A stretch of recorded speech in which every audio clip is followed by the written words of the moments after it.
ಮತ್ತು ಈಗ 1 ವೀಕ್ ಆಯ್ತು ಆಪ್ರೇಷನ್ ಮಾಡಿ, ಅದು ದುಡ್ಡಿನ ಸಮಸ್ಯೆ ಆಗ್ತಿದೆ. ಅದಕ್ಕೆ ಸ್ವಲ್ಪ ಏನಾದರೂ ಹೆಲ್ಪ್ ಮಾಡಲಿ, ಅವ್ರದ್ದು ಇದು ಮಾಡಲಿ. ದುಡ್ಡು ಭಾಳ, ಒಂದು ದಿನಕ್ಕೆ 1 ಲಕ್ಷ 2 ಲಕ್ಷ ಹಿಂಗೆ ಬರ್ತಿದೆ ಖರ್ಚು. ಇವಾಗೇ 15 ಲಕ್ಷ ಬಂದಿದೆ, ಇಂದ ಒಂದೇ ವಾರ ಆಯಿತು ನಾವು ಹಾಕಿ.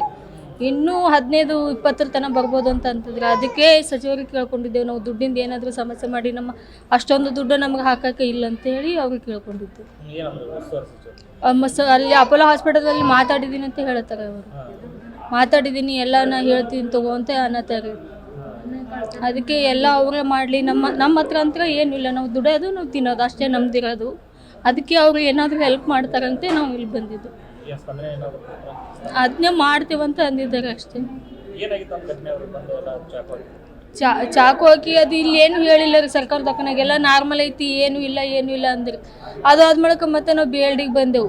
2 ದಿನ ಆದಮೇಲೆ ಅವ್ರು ಹೇಳಿದ್ರಿ, ಹಿಂಗೈತಿ ಕಂಡೀಷನ್, ಕಿಡ್ನಿಗೆ ಎಫೆಕ್ಟ್ ಆಗೈತಿ, ನೀವು ಜಲ್ದಿ ಹೋಗ್ಬೇಕು, ಅಂದರೆ ಇದು ಆತೈತಿ, ಇಲ್ಲಾಂದ್ರೆ ಉಳಿಯಲ್ಲ ಅಂದ್ರಿ. ಅವತ್ತಿಂದ ಅವತ್ತೇ ರಾತ್ರಿ ತೊಗೊಂಡೋಗಿ ಅಲ್ಲಿ ಸೋಮವಾರ ಅಡ್ಮಿಟ್ ಮಾಡೇವ್ರಿ. ಅಡ್ಮಿಟ್ ಮಾಡಿದ್ದು ಮಂಗಳವಾರ ಆಪ್ರೇಷನ್ ಆಗೈತಿ. ಮಂಗಳವಾರಿಂದ ಇನ್ನೂ ತನಕ ಅವ್ರಿಗೆ ಪ್ರಜ್ಞೆ ಬಂದಿಲ್ಲ. ಅಲ್ಲ, ನಮ್ಮ ಮೈದ್ನ ಇದ್ದಾರೆ ಇಬ್ಬರು, ನಮ್ಮ ಅಣ್ಣ ಅದಾನ. ಇನ್ನಾದರೂ ಪ್ರಜ್ಞೆ ಬಂದಿಲ್ಲ ರೀ. ರಕ್ತನಾಳಕ್ಕೆಲ್ಲ ಎಫೆಕ್ಟ್ ಆಗೈತಿ, ಡಯಾಲಿಸಿಸ್ ನಡೆದೈತಿ, ಇನ್ನೂ ಪ್ರಜ್ಞೆ ಬಂದಿಲ್ಲ ಅವ್ರಿಗೆ.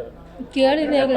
ಹಾಂ ರೀ, ಅವರು ಅದನ್ನೇ ನಾನು ಮಾತಾಡ್ತೀನಿ ದವಾಖಾನೆಗೆ, ನಾ ಏನಾದರೂ ಮಾಡ್ತೀನಿ ತಗೋ ಅಂತಿದ್ದಾರೆ. ನಮ್ಗೆ ದುಡ್ಡಿನ ಸಮಸ್ಯೆ ಬರ್ತಿದೆ.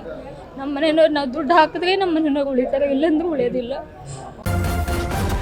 ನ್ಯೂಸ್ ಫಸ್ಟ್, ನಿರ್ಭೀತಿಯಿಂದ ನಿಮ್ಮ ಪರವಾಗಿ.